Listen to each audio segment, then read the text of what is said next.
मध्यस्थी, कर्मकांड, बुवाबाजी, धर्मांधता या सगळ्यांविरुद्ध बंड पुकारणारे सत्यशोधक समाजाचे संस्थापक महात्मा ज्योतिबा फुले।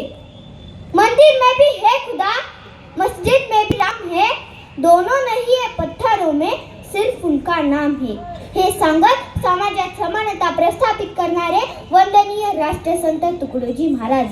आयुष्यभरच्या एका संतानं लोकांनी केलेली खाण साफ केली, संध्याकाळी कीर्तनानं लोकांची डोकी झाडली, दगडांची टाळ करून लोकांच्या डोक्यात जाळ करणारे एकमेव संत म्हणजे गाडगे बाबा। आरक्षणाचे जनक, रयतेचा राजा छत्रपती शाहू महाराज। आधी समतेने देशाला नटवा, मग खुशाल आरक्षण हटवा। आधी जातीभेदाला मिटवा, मग खुशाल आरक्षण हटवा, असे छाती ठोकपणे सांगत बहुजनांचे दुःख आपल्या लेखणीच्या माध्यमातून प्रभावितपणे मांडणारे साहित्य सम्राट अण्णाभाऊ साठे। 18 पगार जातीतील लोकांना एकत्र घेऊन ज्यांनी स्वराज्याचं स्वप्न बघितलं आणि ते साध्य केलं ते म्हणजे हिंदवी स्वराज्याचे संस्थापक छत्रपती शिवाजी महाराज। जगामध्ये स्वाभिमानाने जगायला शिका। या जगामध्ये काहीतरी करून दाखवायचे आहे अशी महत्त्वाकांक्षा सदैव तुमच्याकडे असली पाहिजे। लक्षात ठेवा जे संघर्ष करतात तेच यशस्वी होतात असा उपदेश देत ज्यांनी बहुजनांना खऱ्या अर्थाने स्वाभिमानाने जगायला शिकवलं ते म्हणजे विश्वरत्न डॉक्टर बाबासाहेब आंबेडकर। डॉक्टर बाबासाहेब आंबेडकरांच्या संघर्षमय जीवनात त्यांच्या पाठीशी त्यांच्या सावलीप्रमाणे उभी राहिली ती माता रमाई। आद्य क्रांतिकारक, आद्य शिक्षिका, क्रांतिज्योती सावित्रीबाई फुले या सर्व महामानव आणि महामातांना प्रथमतः मी वंदन करते आणि मी माझ्या भाषणाला सुरुवात करते। मी दुर्वा सुशांत कांबळे आज तुमच्या समोर अत्यंत प्रेरणादायी आणि समाज परिवर्तन घडवणाऱ्या विषयावर विचार मांडणार आहे। शिवराय आणि भीमराय यांच्या विचारधारा काळाची गरज। छत्रपती शिवाजी महाराज आणि डॉक्टर बाबासाहेब आंबेडकर हे आपल्या देशाचे दोन महान तेजस्वी दीपस्तंभ आहेत। त्यांचे असामान्य कार्य आणि पराक्रमांमुळे त्यांचे स्थान प्रत्येकाच्या हृदयात वसलेलं आहे। जरी दोघांचा काळ वेगळा असला तरी त्यांचे ध्येय मात्र एकच होते, ते म्हणजे जनतेचा सन्मान, स्वातंत्र्य आणि न्यायपूर्ण समाज व्यवस्था। शिवरायांना आपली जनता परकीय सत्तेचे गुलाम बनणे कदापिही मान्य नव्हते, म्हणून त्यांनी 18 पगड जातीतील शूर मावळे एकत्र करून त्यांना धैर्य व विश्वास देऊन आपल्या भूमातेचे आणि जनतेचे रक्षण करण्यासाठी स्वराज्याची स्थापना केली।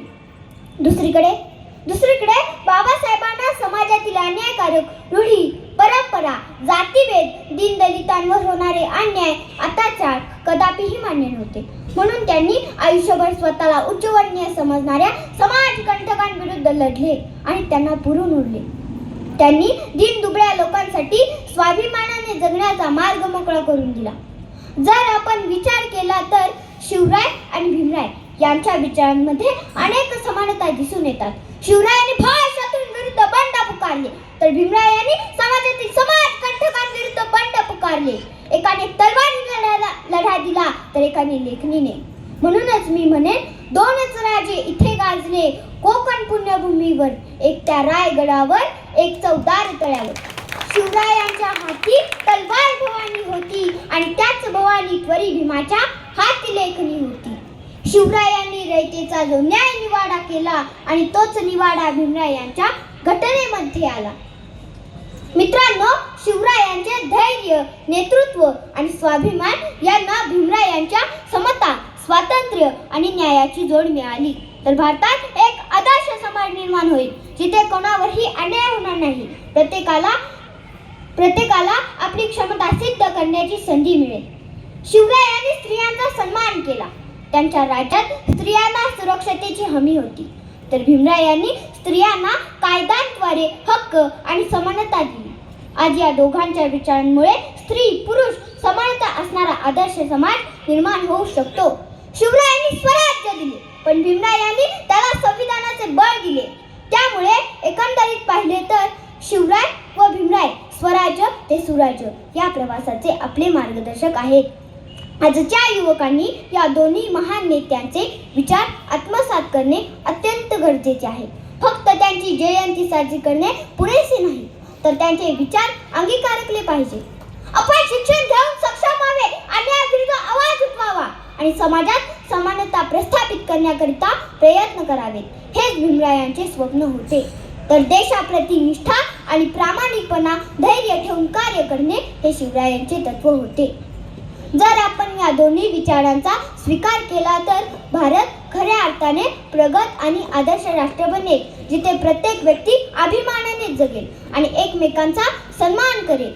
शेवटी मी एवढेच म्हणेन, तलवार चालवली जिथे जिथे तिथे रयतेच राज्य आलं, लेखणी चाली जिथे जिथे तिथे समतेचे बीज रोवलं. एक शुभा ज्यानं सह्याद्रीचा बाणा दिला, दुसरा भीम ज्यानं संविधानाचा कणा दिला. एवढे बोलून मी माझे भाषण संपवते. जय भीम, जय शिवराय.